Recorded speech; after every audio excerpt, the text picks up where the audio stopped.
Hey, what's going on, church family? It's Sean Shetler here, and I'm just going to be talking a little bit about part of my personal testimony as well as calling to ministry.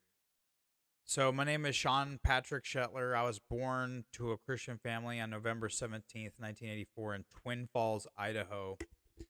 My father is Pat Shetler, and my mother is Teresa Shetler, where they both met in grew up in Southern California. This religious foundation that was born into this family played a significant role in my childhood and my life. My father, or actually, I was dedicated at the First Reformed Church in Wendell, Idaho. My father was ordained minister with the RCA for over 2 decades. He is now a commissioned pastor with the First Presbyterian Church in Hemet, California, and he is a graduate of Westminster Theological Seminary. My personal conversion came actually as an adult at the age of 34. Um, I heard a sermon by Pastor Andy Elliott, his brother, who is from California. He preached on Romans 12:1 and 2, which emphasizes the need to be transformed by the renewing of one's mind. This sermon that he preached after reviewing those notes and looking at Romans 12:1 and 2 stirred something deep within me, and I felt the Holy Spirit nudging me towards a deeper connection with God. During an altar call, I raised my hand and surrendered my life to Jesus Christ. Over the next 7 to 8 months of discipleship, I was then baptized on Mother's Day in 2019 by Pastor Andy Elliott and also brother Jesse, marking a significant turning point in my life. This act of baptism symbolizes my surrendering to God's will and commitment to follow Him wholeheartedly. Some verses that resonated with me at that point and even now, as Romans 1:28 and Proverbs 14:12, that helped me to understand the folly of my ways and the necessity of aligning my life with God's plan and God's path. The call to ministry came. Um, I'm now. Attended different churches, so to kind of fill in some gaps here. Um, in May of 2023, my wife and I joined the First Baptist Church of Marble Falls. And then on Easter of 2023, I felt the divine calling to become a hospital chaplain. This calling was a profound uh, moment because it was later confirmed, really, in January 23rd of 2024. So several months later, I nearly died from internal bleeding following gastric sleeve surgery. I lost 2.5 pints of blood, and I experienced a miraculous healing after prayers from church members, a chaplain named Casey, friends, and other family members were praying for me. The verses that really resonated with me were Psalm 41, verse 3 and 4, Psalm 103, verse 3, and Psalm 147, 3. So let me go ahead and read Psalm 41, 3 and 4. When they are sick, lying upon their bed of suffering, God will restore them. He will raise them up again and restore them back to health. So in my sickness, I say to you, Lord, be my kind healer. Heal my body and soul. Heal me, God, for I have confessed my sins to you. This was the verse that connected to everything. I felt deep sense of pain. Went unconscious. So it was a miracle healing, and that's one of the greatest parts I wanted to share with my testimony, that God brought me back because He had a continued purpose for me to continue to share the gospel and make disciples. Another cool moment is kind of backtrack a little bit. I'd like to share is April 29th, 2022. I married my wife, Libney. She goes by Libby Shetler in Burnett, Texas. Our marriage has been later registered in Brasilia, Brazil, and she's been a part of the cornerstone of my life, bringing joy, companionship, and spiritual growth. I was fortunate to be able to baptize my wife at Connect Church at Liberty Hill, or in Liberty Hill, Texas, on October 7th, 2022. This is a satellite or offshoot campus of Great Hills Baptist Church of Austin. The baptism of my wife was performed by Leighton Forshee and myself, and was supervised by Senior Pastor Danny Forshee, who is the Senior Pastor of Great Hills Baptist Church. It wasn't until a few months later that my wife and I we actually ended up joining and becoming members, like I mentioned earlier, First Baptist Church of Marble Falls in May of 2023. Who is led by Senior Pastor Dr. Ross Chandler, who has guided our involvement in ministry, helping us, supporting us with serving the poor, homeless, refugees, veterans, and families in crisis. My wife and I have also been working in the greeting ministry with Pastor Jerry Williams, choir and worship team, and assisting the Refuge and Recovery Church with David and Myra Clenenden, the Mission Center in Marble Falls, located at 408 Avenue R. The Refuge and Recovery Church meets every Thursday from 6 to 8 p.m. Central Standard Time. My wife and I's faith journey has been enriched by our church community and shared commitment to serve others. We have grown spiritually, and we draw inspiration from James 4:8, which encourages drawing near to God and purifying one's heart. This verse encapsulates our ongoing journey of spiritual growth and development. My spiritual journey has been a tapestry of faith, transformation, and service. Despite many challenges, hardships, we have leaned into God's unwavering support and guidance. My wife and I continue to seek ways to make a positive impact, driven by our shared faith and commitment to helping others.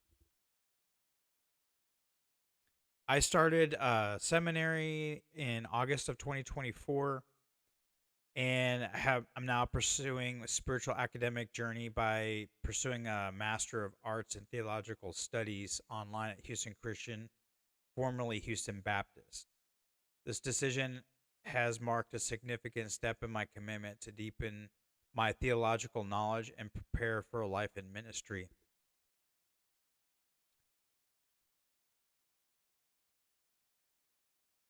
Let's see here.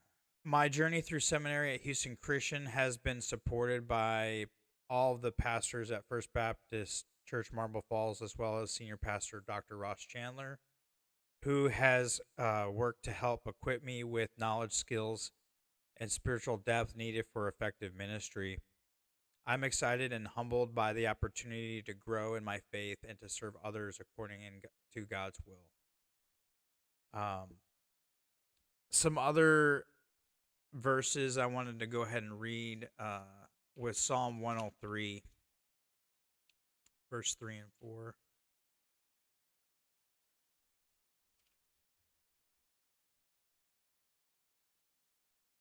You kiss my heart with forgiveness in spite of all I've done. You've healed me inside and out from every disease. You've rescued me from hell and saved my life. You've crowned me with love and mercy.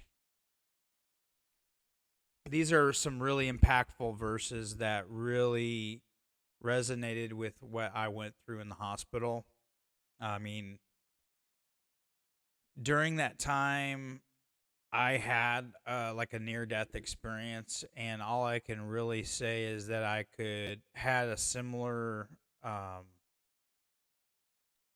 vision that John had in that's described in Revelation 21. So I might see if I can find it here.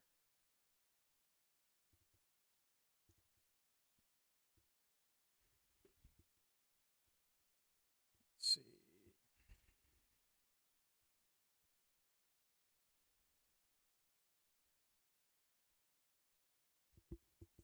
This describes what I had when I had my near death experience in January 2024. Then in a vision I saw a new heaven and a new earth. The first heaven and earth had passed away, and the sea no longer existed. I saw the holy city, the new Jerusalem, descending out of the heavenly realm from the presence of God, like a pleasing bride that had been prepared for her husband, adorned for her wedding. And I heard a thunderous voice from the throne saying, "Look, God's tabernacle is with human beings, and from now on he will tabernacle with them as their God. Now God himself will have his home with them. God with them will be their God. He will wipe away every tear from their eyes and eliminate death entirely. No one will mourn or weep any longer. The pain of wounds will no longer exist, for the old order has ceased." And God enthroned spoke to me and said, "Consider this. I am making everything to be new and fresh. Write down at once all that I have told you, because each word is trustworthy and dependable." Then he said to me, "It has been accomplished. For I am the Aleph and the Tav, the beginning and the end. I will give water to all who are thirsty. As my gracious gift, they will continually drink from the fountain of living water. The conquering ones will inherit these gifts from me. I will continue to be their God, and they will continue to be being children for me. But as for the cowardly, the faithless, and the despicable, the murderers, the perverts, the sorcerers, the idolaters, and all deceivers, they will find their place in the lake of fire and sulfur, which is the second death." Then one of the seven angels who had the seven bowls full of the last seven plagues came to me and said, "Come, I will show you the beautiful bride, the wife of the Lamb." He carried me away in the realm of the Spirit to the top of a great high mountain. There he showed me the holy city, Jerusalem, descending out of heaven from God. It was infused with the glory of God, and its radiance was like that of a very rare jewel, like jasper, clear as crystal. It had a massive high wall with 12 gates, and each gate had an angel. Each gate had written upon it a name of one of the 12 tribes of Israel. Three gates on the east, 3 gates on the north, 3 gates on the south, and 3 gates on the west. The city wall had 12 foundations, and on them were the names of the 12 apostles of the Lamb. The angel who spoke with me had a gold measuring rod to measure the city, its gates and walls. The city was laid out in a perfect square. Its length, width, and height were equal. So he measured the city with his rod, and it was 12,000 stadia, with equal dimensions for its width, length, and height. He also measured the wall at 144 cubits, according to the measure of a man, which is angelic. The city was of pure gold, clear as crystal, and its wall was made of jasper. The 12 foundations of the wall were adorned with every kind of precious stone. The first was jasper, the second sapphire, the third agate, the fourth emerald, the fifth onyx, the sixth carnelian, the seventh chrysolite, the eighth beryl, and the ninth topaz, the 10th cryos praise, the 11th turquoise, and the 12th amethyst. The 12 gates are 12 pearls, and each gate made of one pearl. And the street of the city was pure gold, as clear as crystal. I saw no temple in the city, for its temple is the Lord God, the Almighty One, and the Lamb. The city has no need for the sun or moon or to shine, for the glory of God is light, and its lamp is the Lamb. The people will walk by its light, and the kings of the earth will bring their wealth into it. Its gates will never be shut by day, standing always open, because there is no night there. People will bring the glory and wealth of the nations into it. Evil will not enter, nor anyone who does what is abhorrent or deceitful, but only those whose names are written in the book of life of the Lamb. And this is what I saw in my near death experience. So I lost this blood, was bleeding internally, in and out of consciousness for 10 hours, and had to go back into the OR again for a second time for a revision surgery.